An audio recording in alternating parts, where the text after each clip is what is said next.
sencillo y efectivo. Un podcast de BBVA.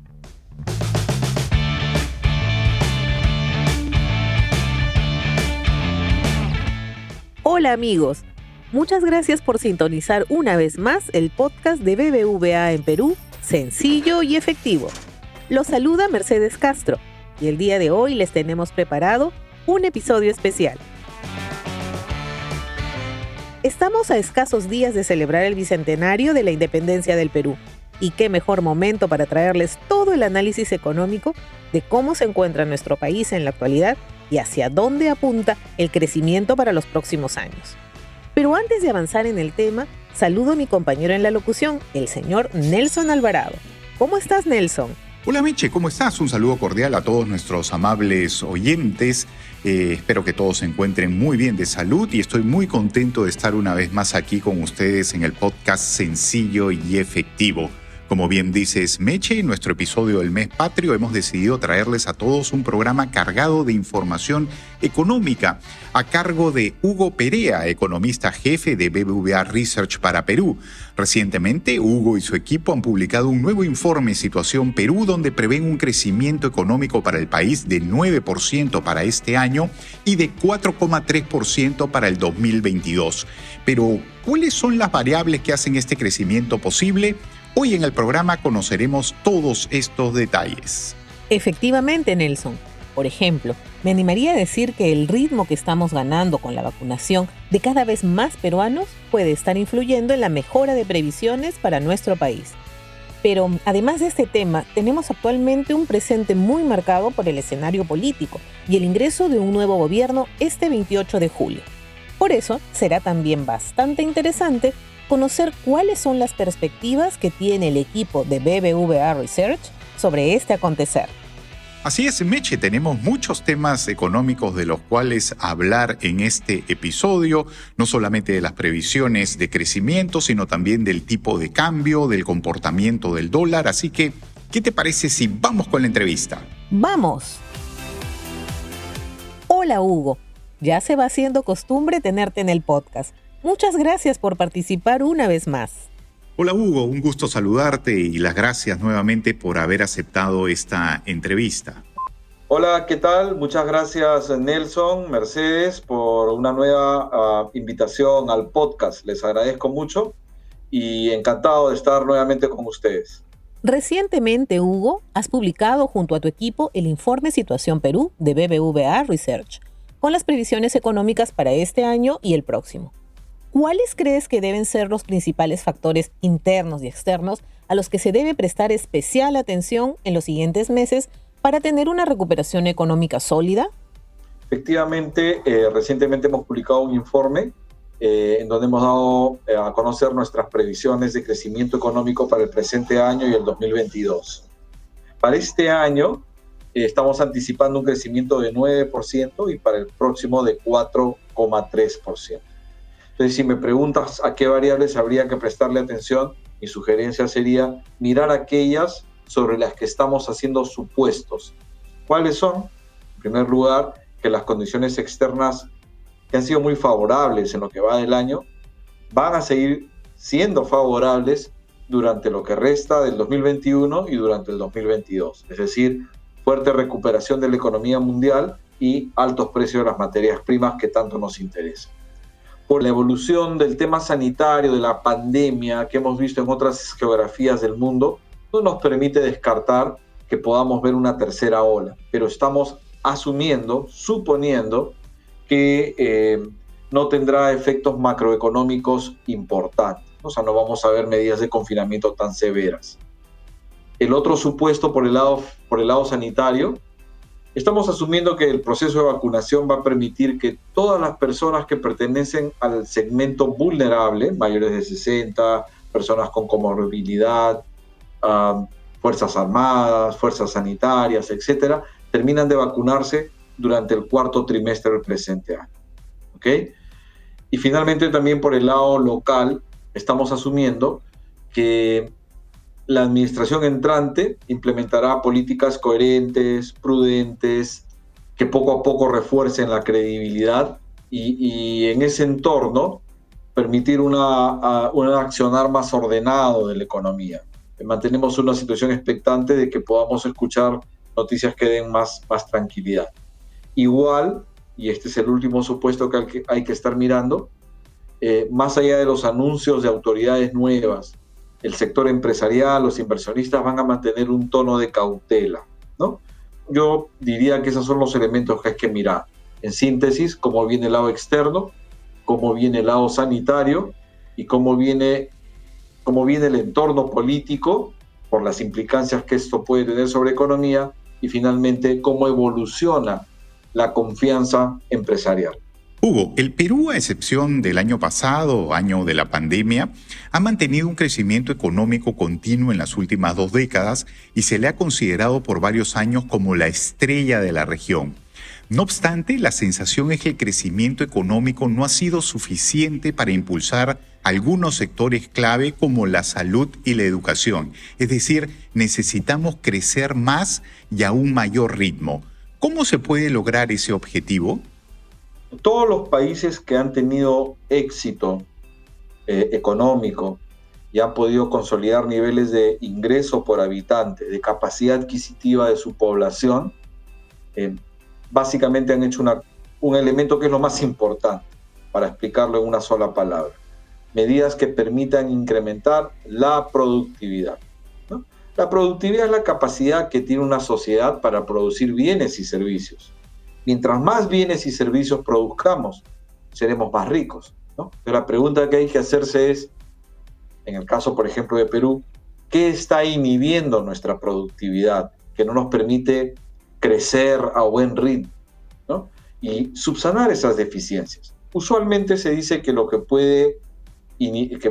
determina la productividad de un país es la inversión, por ejemplo, en maquinaria.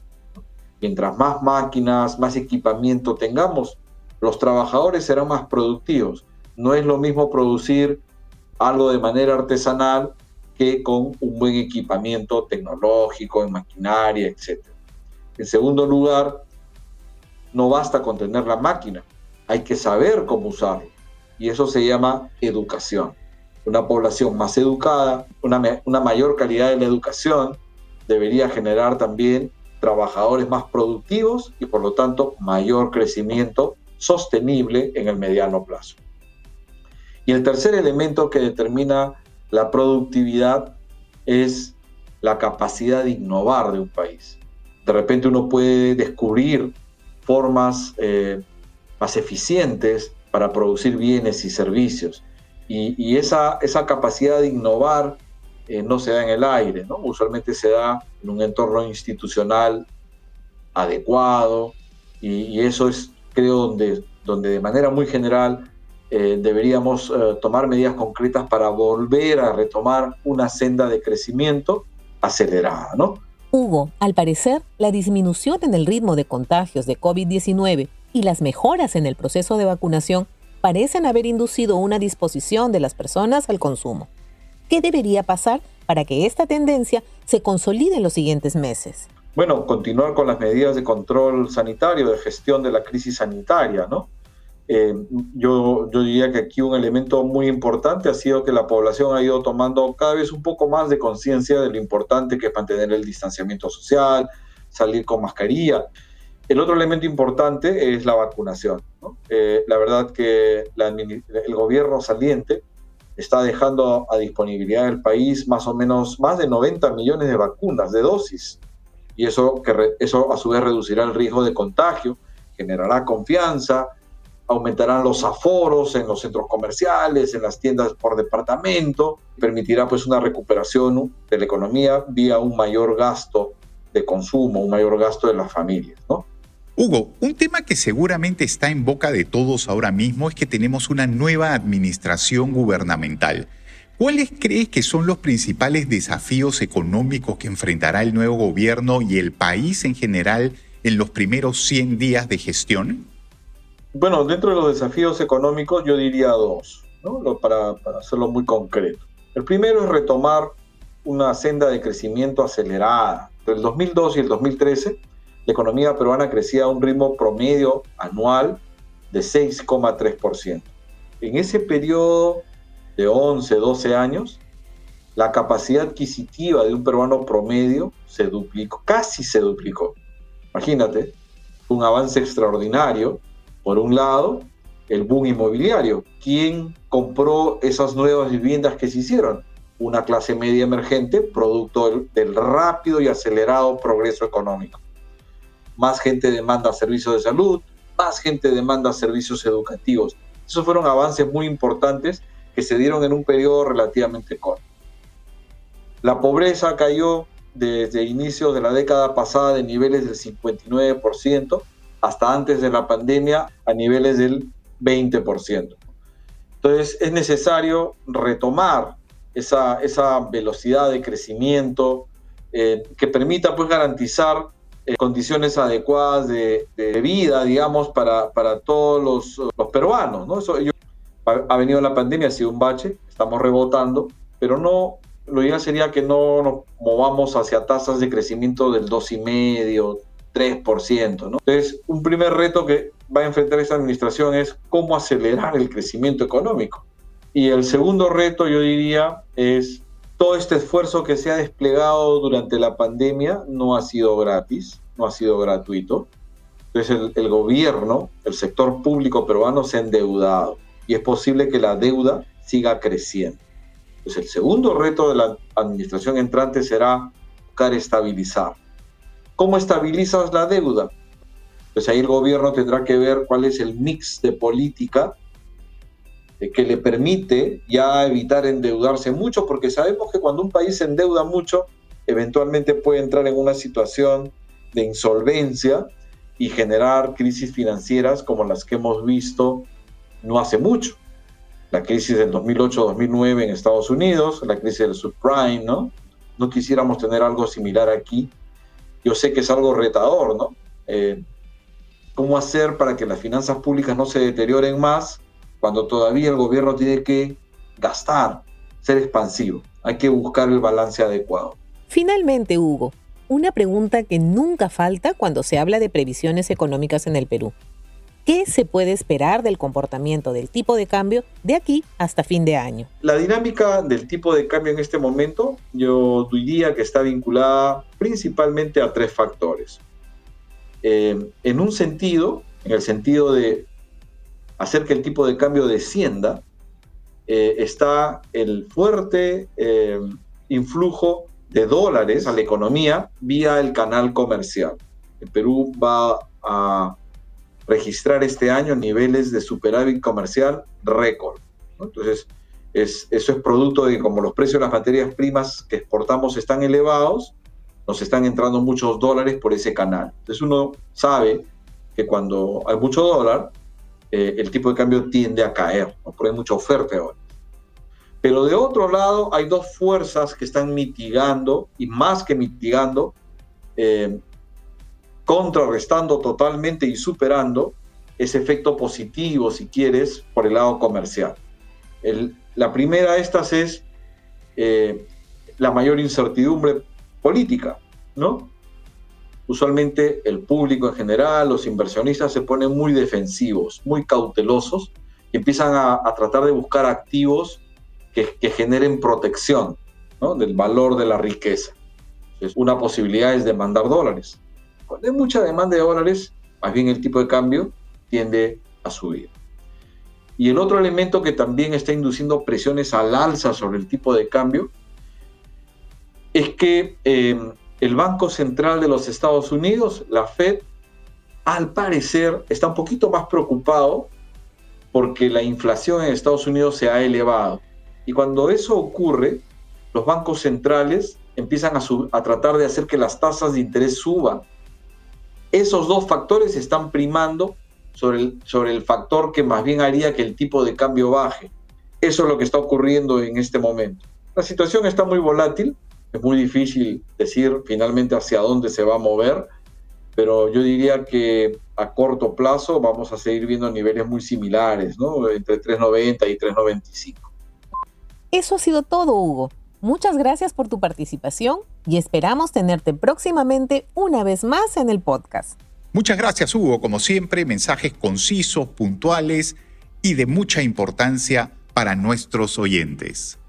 Agradecerles, Nelson, Mercedes, por la gentil invitación. Ha sido un gusto enorme nuevamente estar con ustedes aquí y quedo a vuestra disposición para una próxima ocasión. Hasta luego. Y así, amigos, hemos llegado al final de este interesante episodio de Sencillo y Efectivo.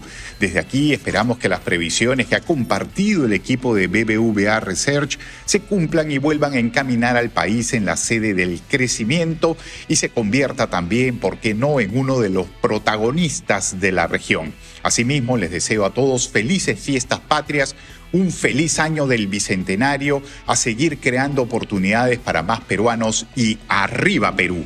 Me sumo a tu saludo, Nelson, y también les deseo a todos los oyentes unas felices fiestas patrias. Espero que podamos pasar estas fiestas en familia, con mucho patriotismo y, por supuesto, cuidándonos mutuamente. Es el inicio de una nueva era y desde BBVA trabajamos para que sea una nueva era llena de oportunidades para todos los peruanos. Felices fiestas patrias y feliz Bicentenario para todos. Nos vemos en el próximo episodio. ¡Chao!